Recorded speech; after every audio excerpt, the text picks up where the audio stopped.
previous two lectures, we have given you some basic definitions of black body.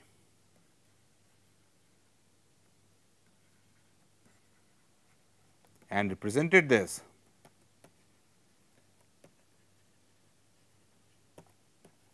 by a spherical cavity, and if I want to study the radiation at temperature T, so I would say spherical cavity at temperature T. What I want to define now is something called the spectral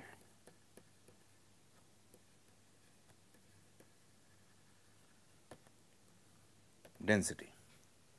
You have already seen that in a cavity or in a black body, we define something called U, right, where U was the energy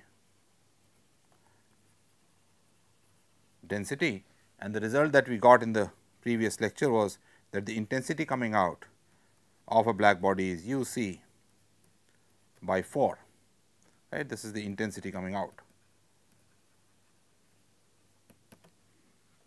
Usually, if you have recall your electromagnetic theory, intensity is U c, and but that is given for a plane wave. In this case, the intensity coming out becomes U c by 4, because the radiation is isotropic, it is coming from all direction, as you saw in the derivation in the previous lecture. Now, what spectral density does is that the radiation which is coming out, so let me write this slowly, radiation coming out has all wavelengths. So, it will have red color, yellow color, blue color, ultraviolet, infrared, everything it has, okay. And the radiation, we can write the radiation density or intensity is distributed over the entire spectrum. That means, if I have the intensity I, right, it will be summation of some delta i's for each lambda. Let me explain. So, if I look at lambda versus intensity curve, there would be some intensity delta I near say lambda 1, some other intensity I near lambda 2, and so on.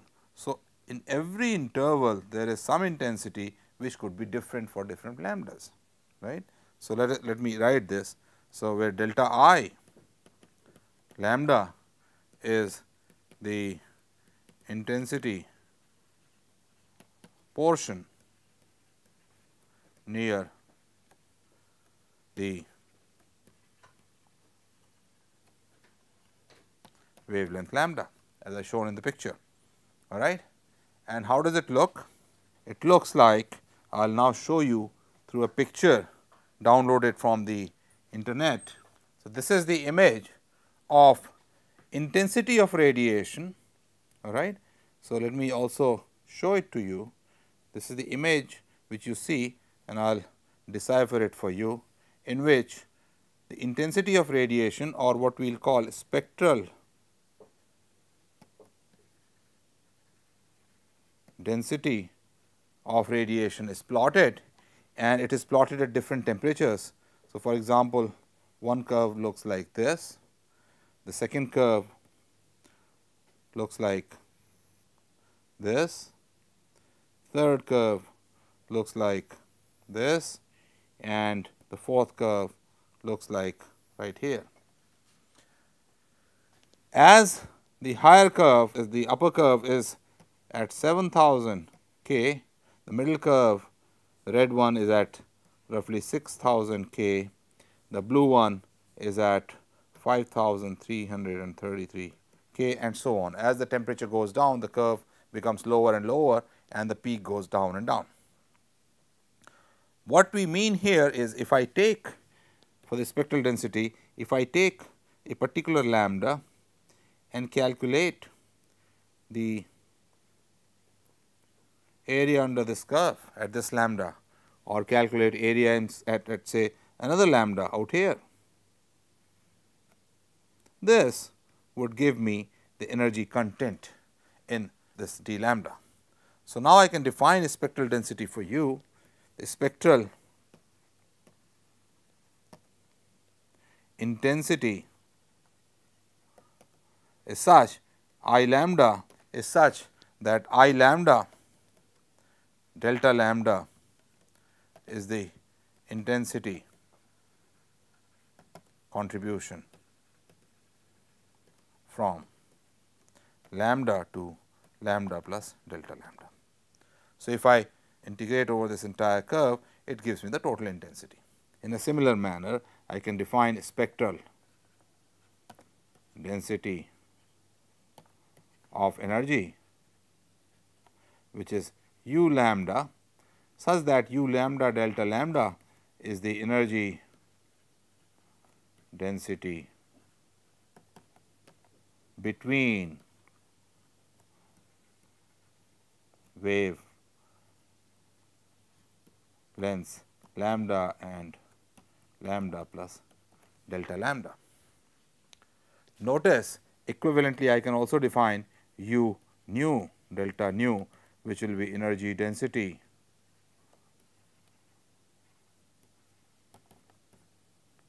between frequency nu and nu plus delta nu. A very common mistake, let me point this out, common mistake in relating u lambda and u nu is as follows. The common mistake is this: since nu equals c over lambda, right, one thinks that u nu should be equal to u lambda, right, times c, which is not really correct. What you should look at is that the correct way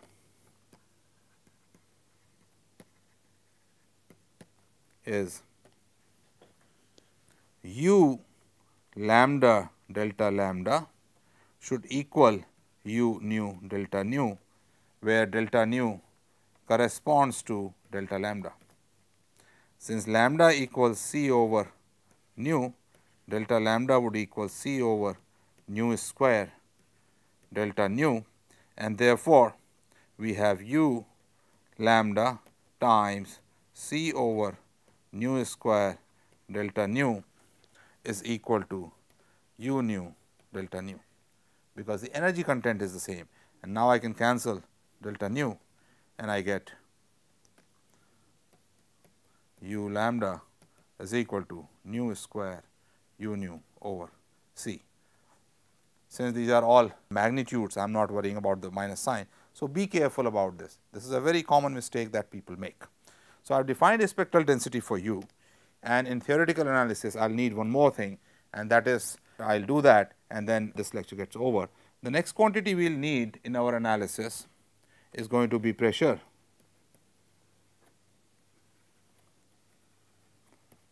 Due to radiation inside a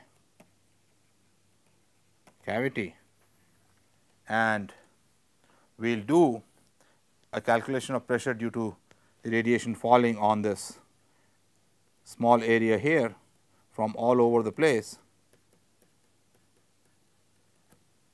and that would be the pressure formula.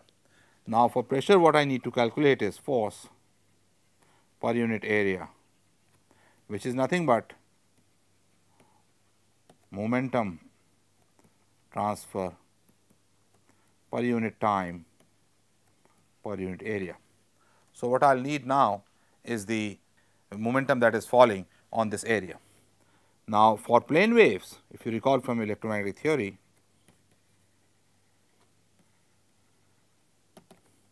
momentum P, which is momentum content per unit volume, is same as u over c. Let us see that. So, this is nothing but the momentum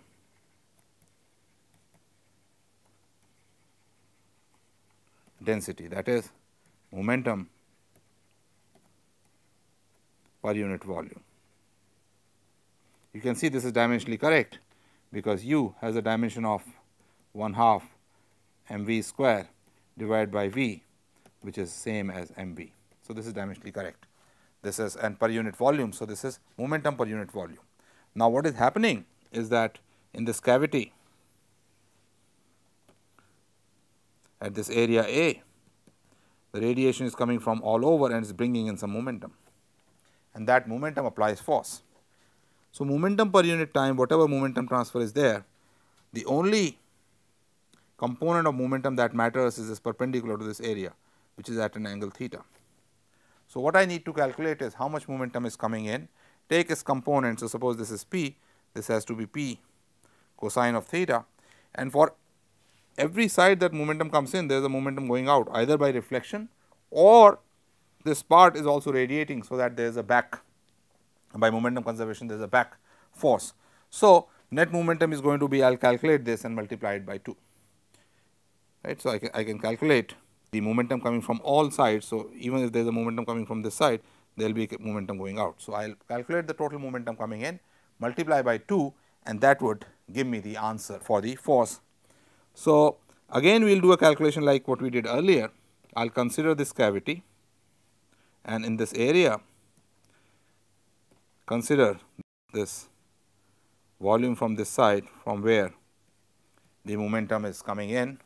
So, if I take again in d omega this length delta r, then the momentum coming in is going to be a cosine theta over 4 pi r square, which is the probability of the radiation coming this way. The net amount of momentum would be u over c is the momentum content in this area, in this volume, blue volume that I am showing, and that volume is d omega r square delta r. And for pressure calculation, I will further multiply this by cosine of theta, and as I said earlier, a factor of 2, because either the reflection or radiation emission from this area. So, this would be the net momentum. Now, again as previously, we have delta r, total length for time delta t is going to be c delta t. So, I can write theta cosine theta is going to vary from 0 to 1, phi is going to vary from 0 to 2 pi. So, the momentum transfer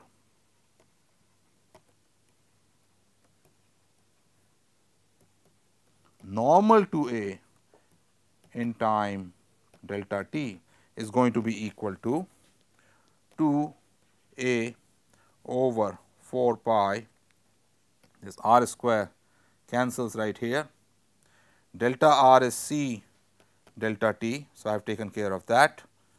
Then I have u over c, then I have d phi integral, which is 2 pi, and then I have cosine square theta d cosine of theta 0 to 1, and that is the momentum transfer. So, let us call this delta p. Let us now cancel a few terms. This 2 pi cancels with this 2 and 4 pi, the c cancels with this c. So, I get, and this integral is nothing but 1/3. So, what I get is delta p is equal to u delta t over 3, and this implies delta p over delta t is equal to momentum transfer per unit time normal to A. So, this is nothing but pressure, and this comes out to be u by 3. So, what we have seen now is that for a black body,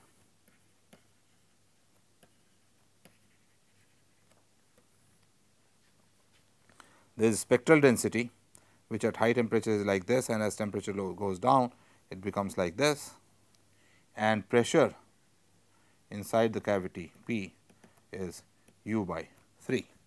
We will use these for our analysis in coming lectures.